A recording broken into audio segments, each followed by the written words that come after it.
two men walk along the Whitehall corridors. They enter a large room. Inside sits the cabinet. The men walk up to the Prime Minister and say, "It's time, enact Project Nightshade." Project Nightshade, the depopulation of the United Kingdom and the implantation of the slaves that remain after the call. The Prime Minister picks up the phone and says, "Okay, Alpha Priority Order 1, enact Project Nightshade." The Home Secretary says with a smile, "Soon we shall be liberated from these damn paupers." The plan, the forced implantation and cull of the British people had begun.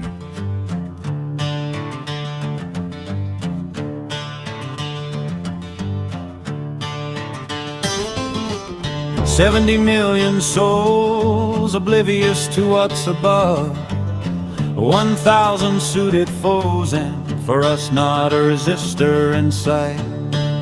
The plan is so bright that no one is inside when the Black Hawks are unleashed upon our own people's might."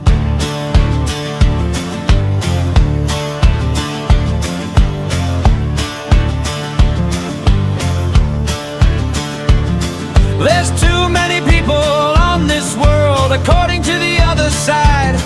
500 million is what they want, but 500 million is doomed for Earth.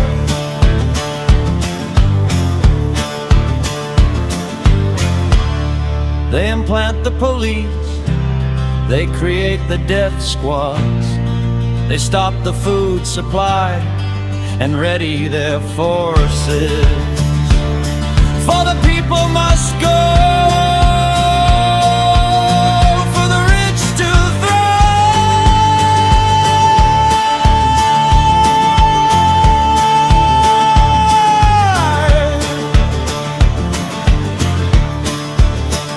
They need us not. What technology wrought, they deceive and manipulate. They hide their intent, and the masses sleep tight with but a few souls away. For the police it is doom, for they are the ones chosen by might to wage their own fight against the people our kin. But death is a sin when it's meant for your kin.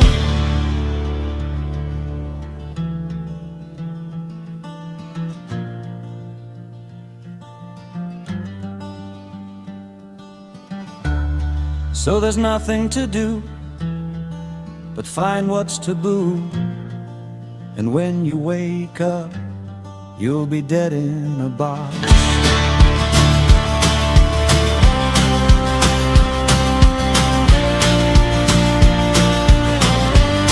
You'll be dead in a box.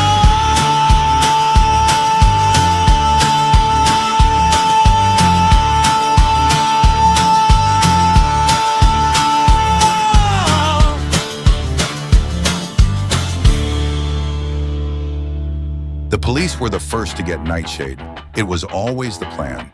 The police will be death squads, forced to do sin. For that is the way of the establishment few. The politicians gathered in the bunkers and waited for doom. For the tale they weave is as sick as a sin.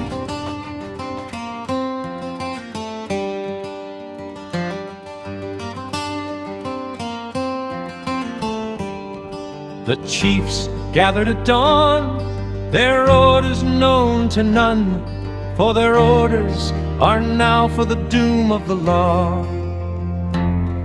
When the law corrupts and also perverts, what do we do in return but sit on our bums while our country does burn? The orders were sent down, for the time had come, for the dark droids had known that this day would whence come. For the political few, it was too late to do boo, for the death squads had a new orders anew.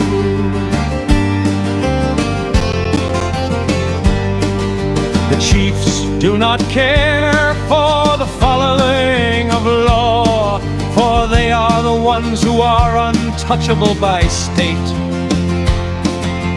chosen by few and serving the many. The chiefs are now traitors to their kind and their kin. The orders were sent down, for the time had come, for the dark dreams had known that this day would whence come.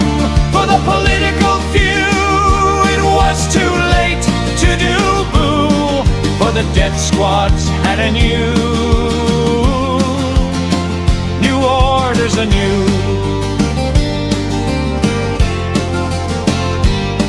The police were implanted at the training camps already, part of the plan for the killing of Britain.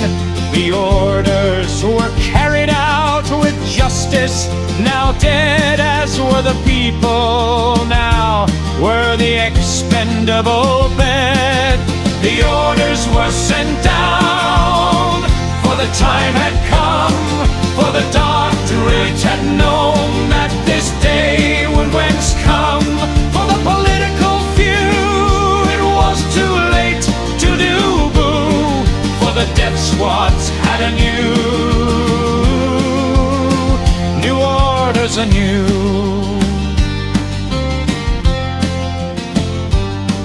Now the orders were carried out by the police unabated, as Nightshade was no game, as everyone knew who waited. That device had put everyone in the establishment to sleep, a threat to the planet if Nightshade was rolled out, as no sleeping army can fight back if they're hacked. So the aliens will take back what their power could not, and damn our whole earth to an implanted alien few. The MP stopped the food and then sent out the police, for Britain had too many of her people not dead. A few was what they wanted, a few was what they'd get, for if the people fought back, then the few would be dead. For if the people fought back, then the few would be dead. The government's orders to stop the food convoys throughout Britain caused chaos in most cities, but some had a community where people helped one another out. Glasgow was one such city, her people already awake thanks to whistles already blown, now prepared for the death squads to head north. Her streets were fortified, as were the surrounding villages. The orders from the government was carried out by the police.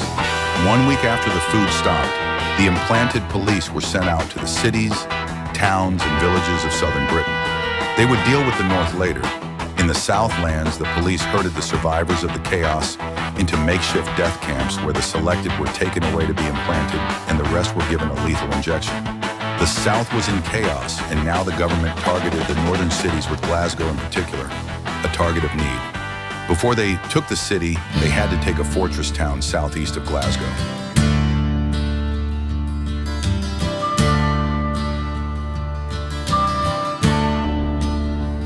With the cities in chaos, the police with their orders came crashing out of their holding stations.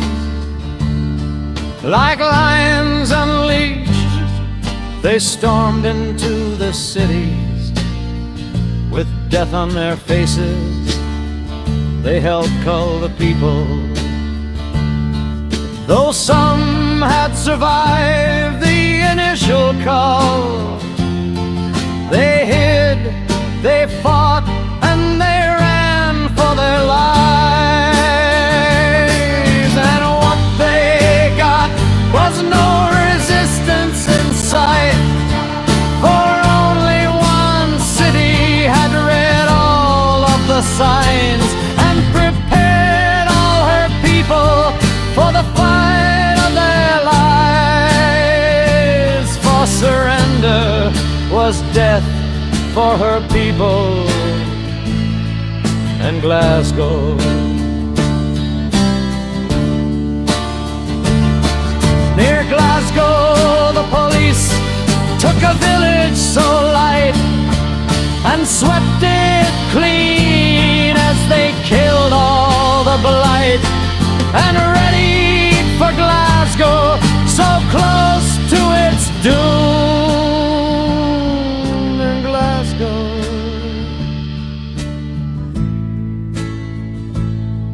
in Glasgow,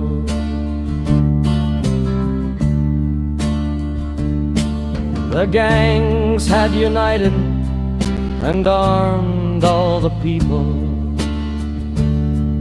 who now were enlightened.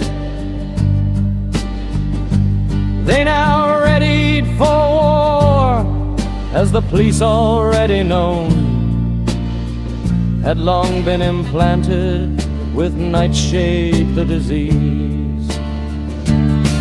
The stage was set for a battle that's necessary, as people must know that death is the issue. Implanted is death, so surrender is suicide. So no one in Glasgow would give up this fight.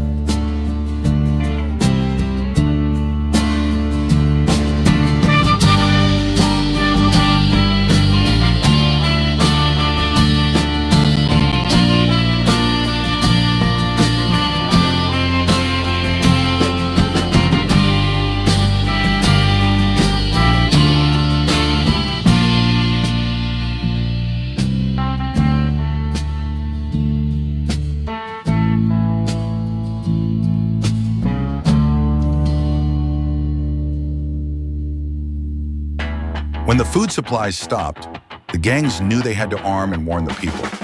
Then they would fortify the city and surroundings and ready for the coming battle.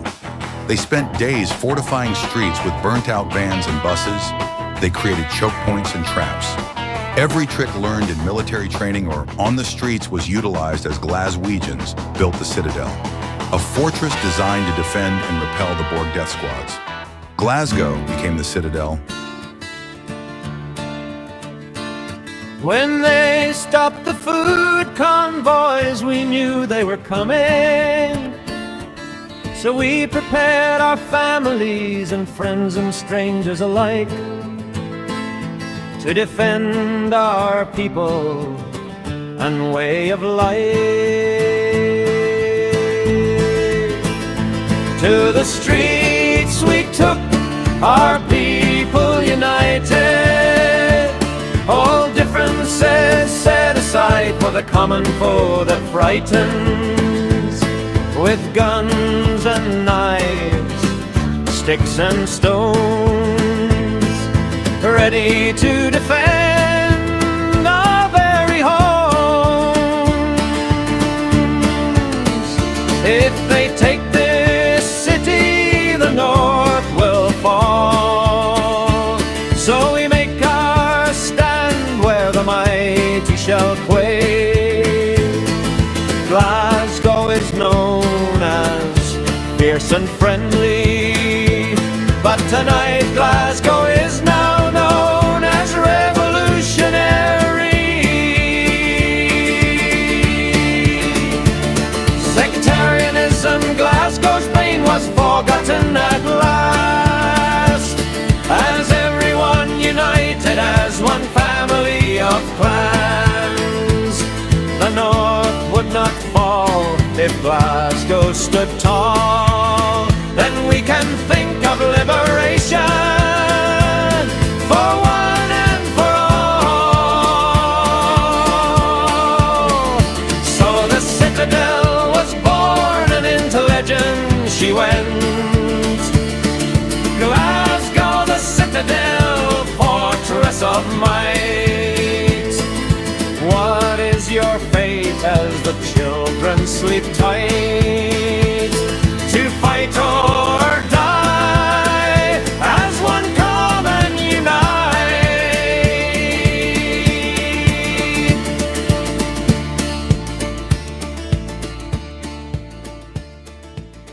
The police death squads gathered in numbers outside of Glasgow. The people in the city knew they were there and waited for the fight. Finally, the orders came through. Glasgow was to be incinerated and wiped out. The Borg police officers reluctantly boarded the vans and headed for Glasgow. The Citadel had her scouts in place. They saw the warning embrace. The police were coming now in numbers not seen since the miners' strike. The people had ready the defenses and war was now afoot. Now the battle commenced at the outskirts of town. The people put up a resistance, but the enemy was too many. The people retreated back to pre-range points of the city. For the defense of Glasgow was just begun.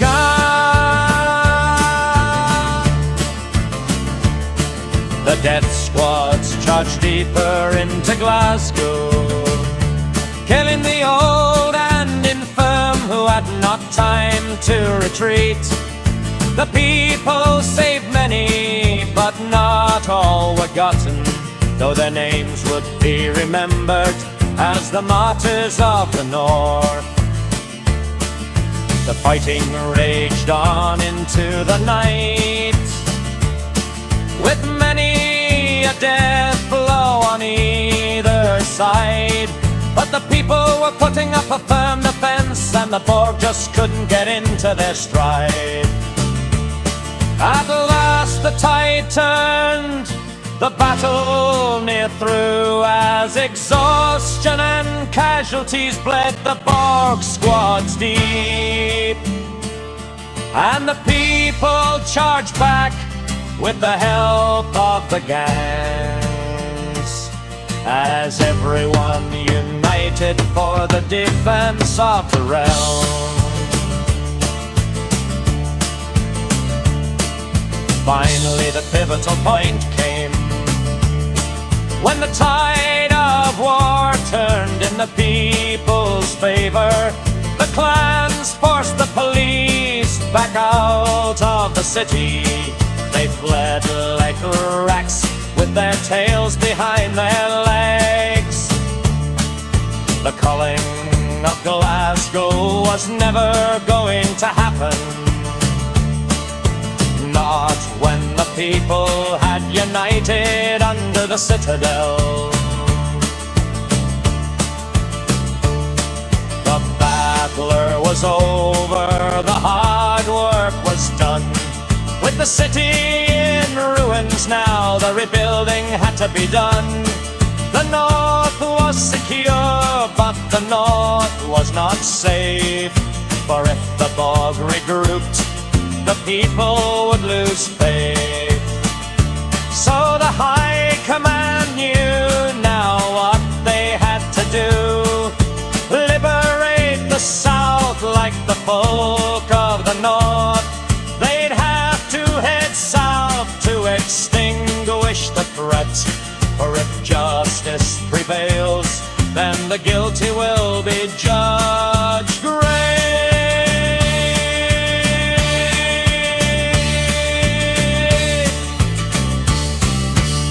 With the Borg assault on the Citadel repulsed the resistance of Glasgow, held a command meeting.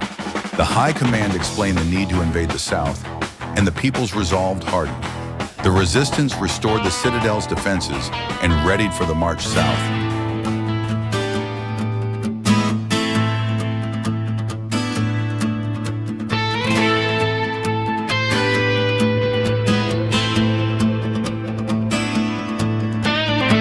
The Borg are gone, the Citadel stands tall. The people rejoice in their endeavor. So the resistance plan the next phase of the war. They will rebuild the defenses, then head south to battle more. For the the Southlands are our heartlands, and her people our kin. We will liberate the many and inflict justice on the traitor few. When we march to our fate, that destiny awaits. We will embrace our friends and vanquish our foes. After 2 days of rebuilding the citadel, the armies of the North united once more. For battle was needed south of the wall, and we the free folk shall embrace the foe's fall and charge to our destiny south of the wall.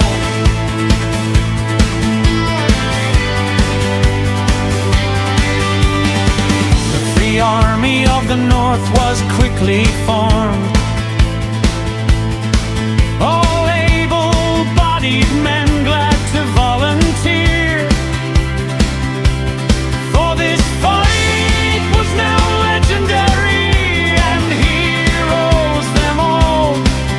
If we liberate our lands, our folk will never fall. So the free army of the North took to the streets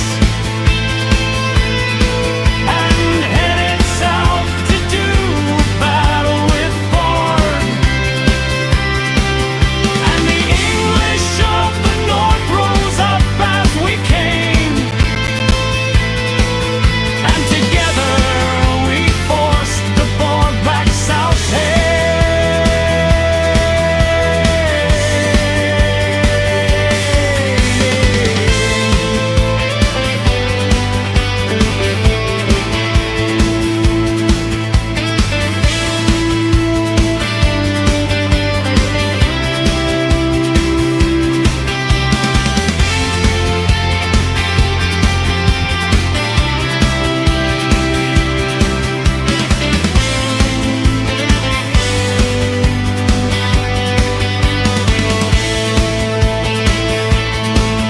The English swelled the ranks of the free army of the North, and together we marched to Cheltenham to meet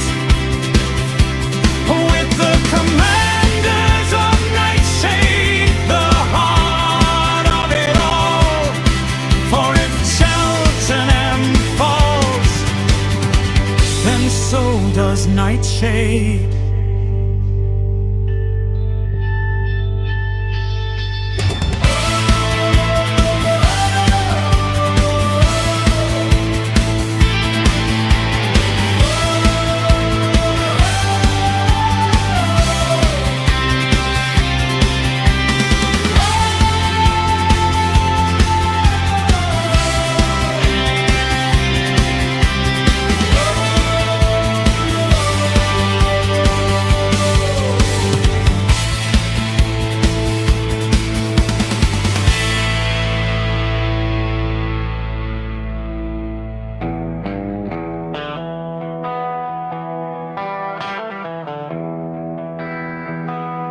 The rebel fighter was known to all races, resistor of unjust governments, hero of the people, risking limb and life for the less well off. So what motivates a man to become a rebel in the Western world? Is it tyranny or injustice, or the need for self-defense? The rebel stands firm, the rebel stands strong. The people look up to their heroes, fighting for their kin. One for all and all for one, as the immortal saying goes. But do any know what it means apart from the rebel's mind?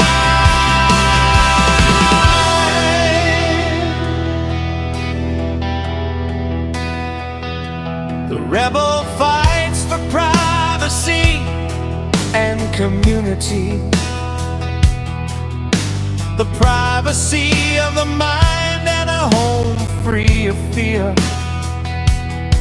A technologic nightmare being unleashed must always be resisted, and thus the Western rebel is born. The rebel stands firm, the rebel stands strong. The people look up to their heroes, fighting for their kin. One for all and all for one, as the immortal saying goes. But do any know what it means apart from the rebel's mind? When technology is used to enslave, justice dies in that land. Nightshade means no privacy and pain or death anywhere on earth. A loveless psycho could only dream up a nightshade earth.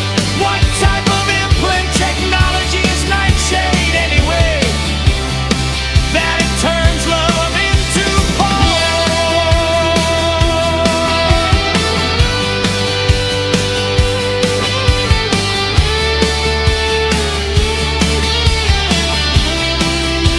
The rebel stands firm, the rebel stands strong. The people look up to the heroes, fighting for their kin. One for all and all for one, as the immortal saying goes. But do any know what it means apart from the rebel's mind? So the rebel sailor stands firm against the tyranny of the nightshade mentality of the establishment few and the sycophant many. Gullible fools think they won't get nightshade, but little do they know of the dark truth's plan, that everyone gets the implant, but the upfront mind. The rebel stands firm, the rebel stands strong. The people look up to their heroes, fighting for their kin. One for all and all for one, as the immortal saying goes. But do any know what it means apart from the rebel's mind? So what makes a rebel in the Western world? No man will sacrifice his children to a depopulated earth, or turn his lover into a porn star for dark druid delight. So the Western rebel is born again with a mind to never give in, as the implant is surrendered, and surrender's death.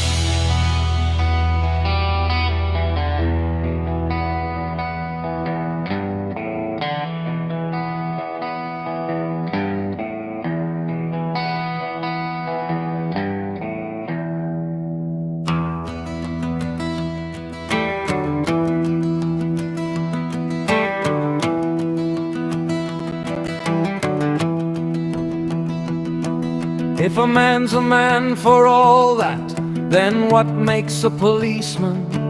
Is it love of justice, helping people out, or ordering people about? A bit of all in every policeman, but none want death in their name.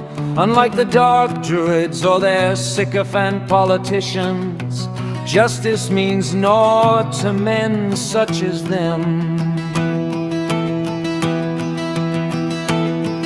The plan was simple: implant the police with nightshade, then get the police to depopulate the nation. how could it fail? They conspired. Get the right police chiefs in place, and like dominoes they will fall. Utopia for the rich and dystopia for the workers. At what age do you retire? And is your retirement pay a heart attack?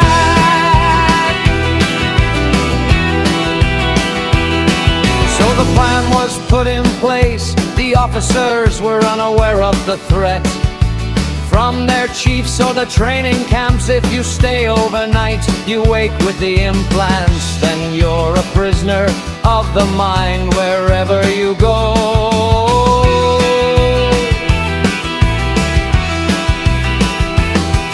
A slave police force is what the politicians want, and a depopulated land bereft of human contamination, rewilded by animals and cleared of human sheep. The plan was simple: the rich inherit the earth. Utopia for the rich and dystopia for the workers. At what age do you retire? And is your retirement pay a heart attack?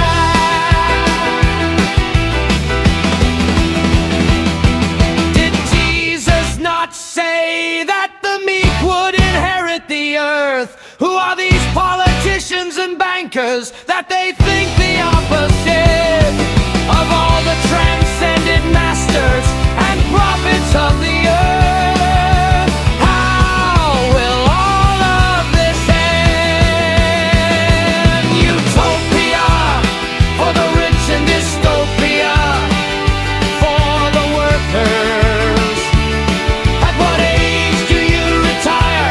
And is your retirement pay a heart attack?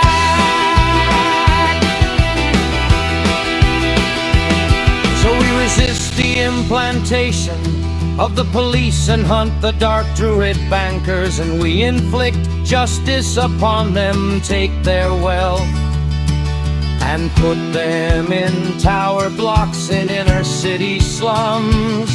See if they like the poverty they have inflicted on us all. So warn of the Bard police, have empathy until the cold, and show them no love. Never turn your back on an implanted policeman unless the plan is suicide. Utopia for the rich and dystopia for the workers. At what age do you retire? And it's your retirement pay a heart attack.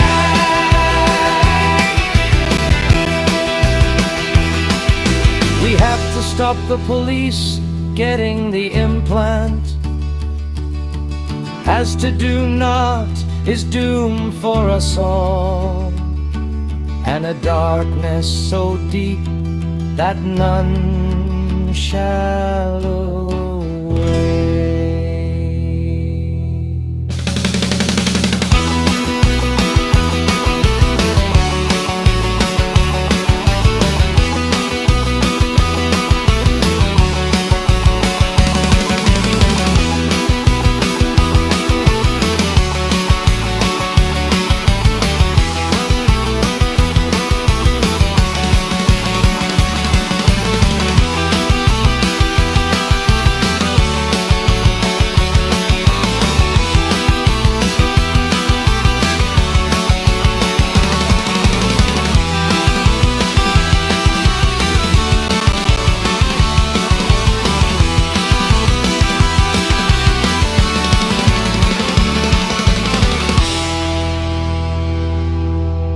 Cheltenham housed GCHQ, that's Government Communication Headquarters.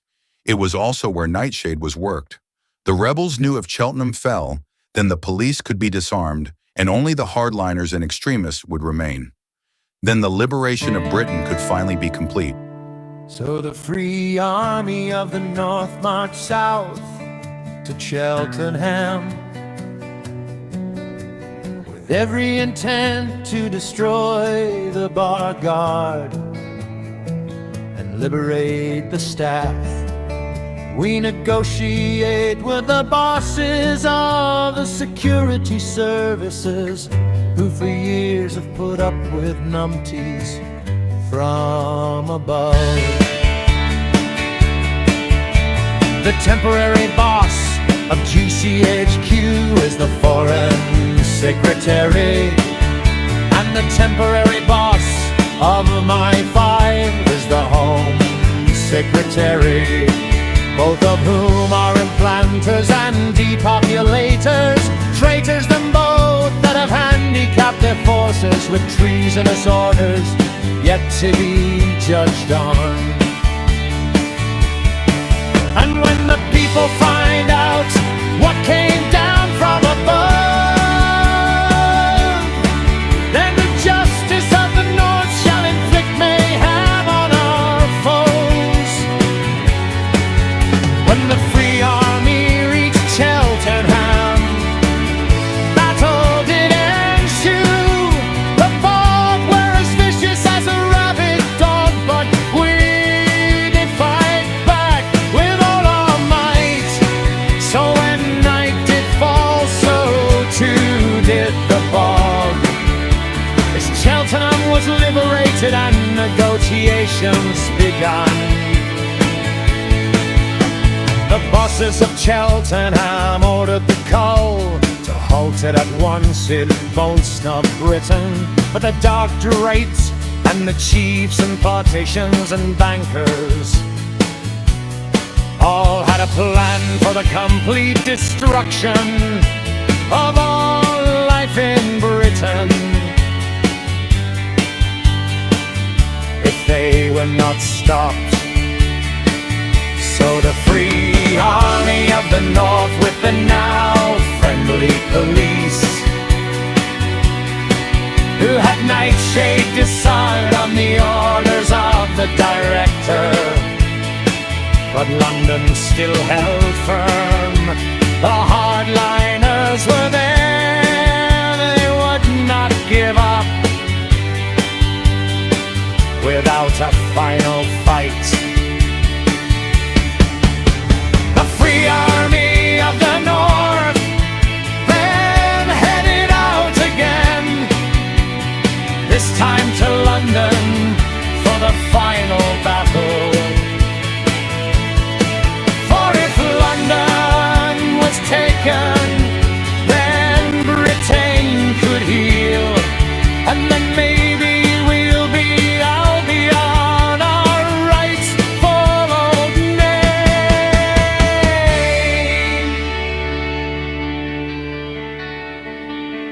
The hardliners and the Old Guard held up in London town. The battle for Britain lost. Now the rebels were coming for them, and Cheltenham had fallen. Woe had begotten the other side, and desperation called for desperate times. They intended to nuke their own land and people by launching a nuclear attack on Russia, knowing full well that Moscow would launch back at our lands. Only the gods would know if the rebels could stop them in time. Now the politicians and the dark dreeds held up in their bunkers, waiting for the final desperate act of plunder. If they were to fall, then so would all. So they put their plan in place to nuke the whole place. But the rebels did know of their insidious show, and intended to stop them at all cost to ourselves. The rebels' force marched to London in haste, for time was running out for barter, brace, embrace. With no more to fight, only a handful of traitors did show, and were overwhelmed by their free northern foe.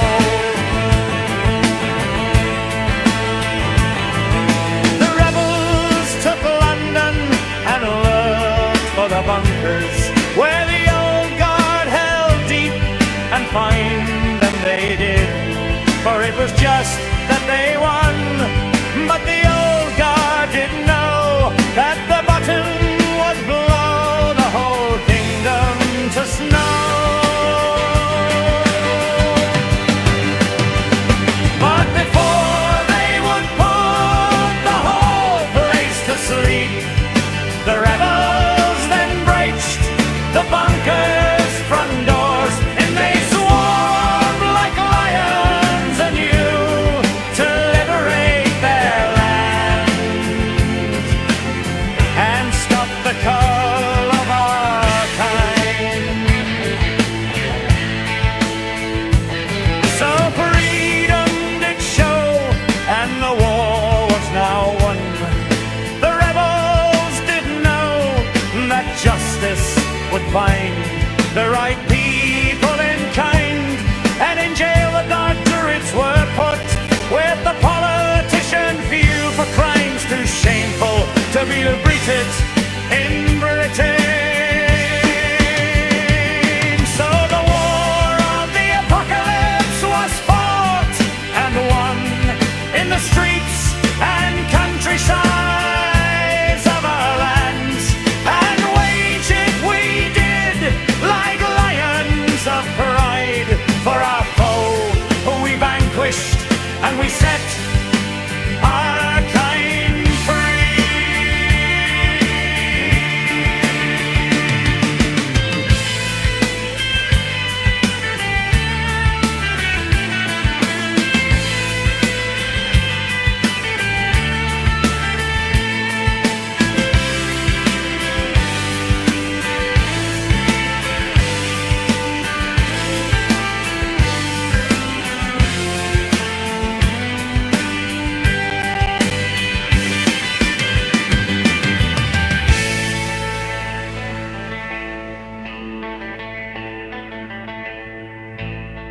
Epilogue.